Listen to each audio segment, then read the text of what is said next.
The Holy Gospel according to St. John, the 15th chapter.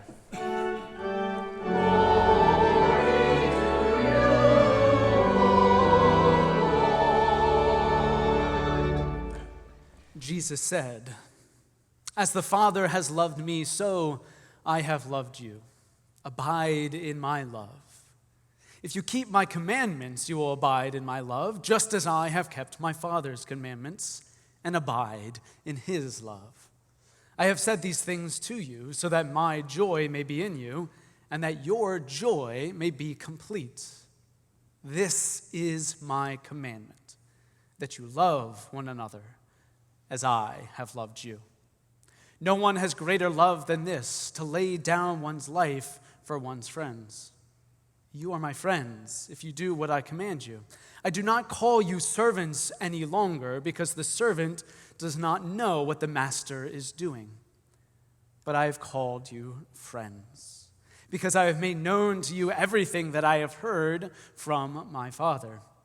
You did not choose me, but I chose you. And I appointed you to go and bear fruit that will last, so that the Father will give you whatever you ask him in my name. I'm giving you these commands so that you may love one another." The Gospel of the Lord.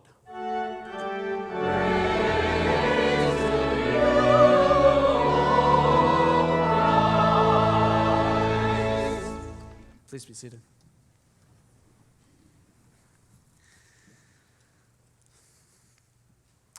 At important moments in life, we all want to say the right thing. We want to be able to impart some timeless wisdom. We want to capture some eternal truth. We want to make sure that those who hear whatever it is we say will hold on to it forever.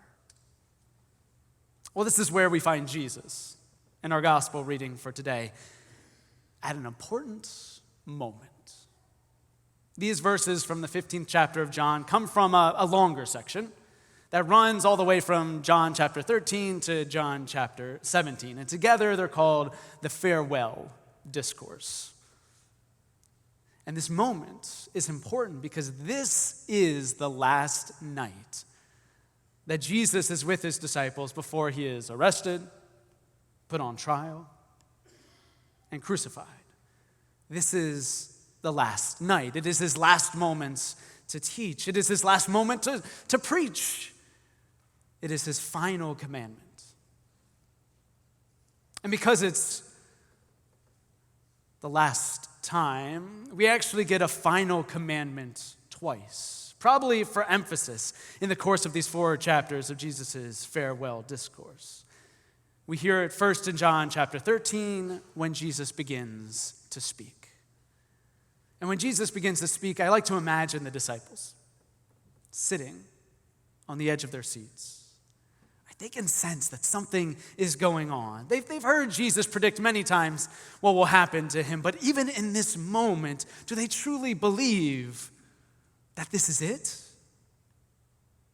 Either way, they lean in closer to listen. And Jesus, for his part, he picks his words carefully. Our time is running out. What will he say? What great speech will he give? Will this be another grand Sermon on the Mount? The time when Jesus speaks at great lengths about the coming kingdom of God and what his life of ministry will be about.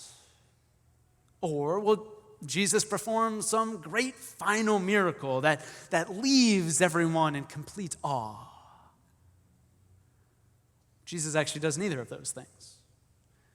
With his final moments with his disciples, he instead says this. First, in John chapter 13, verse 34, he says, "I give you a new commandment." Ooh, all right, a new commandment, right? That's what the disciples might be thinking. Goody, right? This will probably be some weighty legalistic decree. Finally, Jesus will reorder the scales of justice. But when Jesus finally continues, this is his law. You should love one another. That's it. That's it? Right, that's it. That's the new commandment. This is what Jesus wants to say on his last night with his closest friends. Just as I have loved you, you also should love one another. And in case they didn't hear it from him the first time, later on in Jesus' sermon to his friends, in the section we heard today, in John chapter 15, he reiterates the new commandment. He says, "This is my commandment," listen up, "that you love one another as I have loved you." I mean, of course, what else could it be? Love is who Jesus is. Love is what Jesus does. It is love that compels everything about his ministry: forgiveness, grace, charity, goodwill, healing. And therefore, love is what being a follower of Jesus is all about. There's no greater final word to hear. Final words. I think it's interesting to think about final words, perhaps even our own final words, if we should be so bold. And what crucial thing about our lives would we want to tell those whom we love? Right? What would we say if we knew that our time was running out, that this was perhaps our last day on earth? How would we try to sum up some kernel of wisdom, some life lesson, some statement that captures the essence of how we think, what we feel, what we know is important? If you actually take a look throughout history, we have some pretty famous examples of exactly this. There are many instances where people on their deathbeds or in their final days have tried to leave behind parting words that they thought were important to hear. And I want to take a moment and hear some of those. Let's start with the final words spoken by the famed hotel magnate Conrad Hilton, right? The guy, Hilton Hotels, that guy. Well, when asked if he had any parting wisdom as he was about to leave this mortal coil, he answered with this. He said, "Leave the shower curtain on the inside of the tub." Those were his last words, guys. That was it. Boom, done. I mean, sure, I think this is empirically funny, but I think also profound.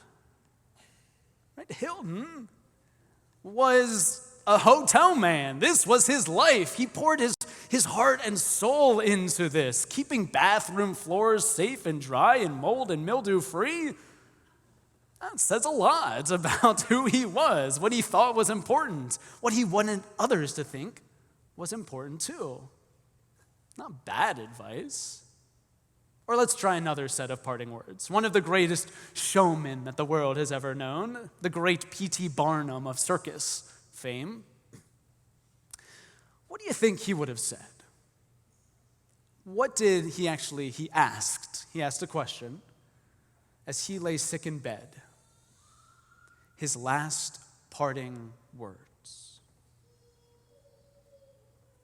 How many tickets did we sell at Madison Square Garden? Or what about Alexander the Great? What were his last words? If you know anything about Alexander, he was still a young man when he died, but in that short life, he had conquered half the known world. And there he was, at the edge of his vast empire, but he lay sick and dying. And when asked which of his generals would be successor of his vast domain, Alexander could only give one word, a parting word. A word that defined who he was and how he lived, how he ruled, and how he wanted those who followed him to rule as well. Who would succeed him, someone asked. Could he utter a name? Alexander answered with his final breath. The strongest. Jesus knows unlike these others, what actually matters in life. Jesus knows that for our lives to be worth living, hold your breath, they're not actually about which side of the tub we put the shower curtain. Our lives are not even about how much money we make at Madison Square Garden or otherwise. Our lives are not about how strong we are. As Christians, none of these could ever be our final measure. Our most important measure is how much we love. Because as Jesus says, it is in acts of love that God is truly known, and we are known to belong to God. No longer servants, but friends, Jesus says. John chapter 15, verse 15. And here's a fun little Greek factoid. The word friend doesn't quite get at the true meaning of what Jesus is talking about in our reading today. When he says that in loving others we become friends of God, the word that Jesus uses for friend in the Greek is actually philos. Think Philadelphia or philosopher, right? Brotherly love, lover of wisdom. The Greek word philos literally means ones whom I love, or simply beloved. In loving, Jesus says, we become God's beloved.